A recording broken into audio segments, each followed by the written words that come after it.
কারোর সাথে কম্পেয়ার করবেন না। ও প্লাস পাইছে, ও সফল হয়েছে, ওর চাকচিক্য, ওইটা দেখেই হ্যাপি হবেন না। এই চাকচিক্যটাই তার পুরো লাইফ না। মানুষ যেটা শেয়ার করে ফেসবুকে, এটা হচ্ছে রিল। লাইফের কি রিল বুঝেন তো না? সবাই বুঝেন মাশাআল্লাহ। Highlighted reel.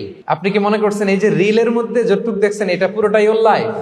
না রে ভাই, ওরও অনেক কষ্ট আছে, ওরও অনেক ব্যর্থতা আছে, ফেলিওর আছে, ওইটা ও ঢেকে রাখে, ওটা তো প্রকাশ করে না। দেখবেন আমরা ফেসবুকে ছবি শেয়ার দিলে কি করি? সবচেয়ে ভালো ছবিটা খুঁজি, হাসি দেওয়া, স্মাইলিং ফেস, স্মার্ট লাগতেছে, সুন্দর পিকচার হয়েছে, এটা দেই। কারণ আমি যে হ্যাপি এটা দেখাইতে চাই আমি সবাই, ঠিক কিনা? তার মানে আমার দুঃখের অংশটা তো আমি শেয়ার করি না। সো আপনি কারো চাকচিক্য দেখলে অবাক হবেন না, এটাই তার হোল লাইফ নয়। It's not the entire picture of his life. এটা হচ্ছে হাইলাইটেড রিল। এটা কি? সবাই বলেন এটা কি? সো কখনো কম্পিট করবেন না অন্যের সাথে। তাহলে কার সাথে কম্পিট করবেন?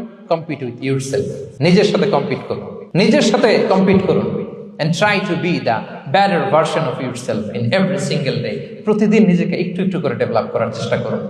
and don't lose your confidence by comparing yourself with others.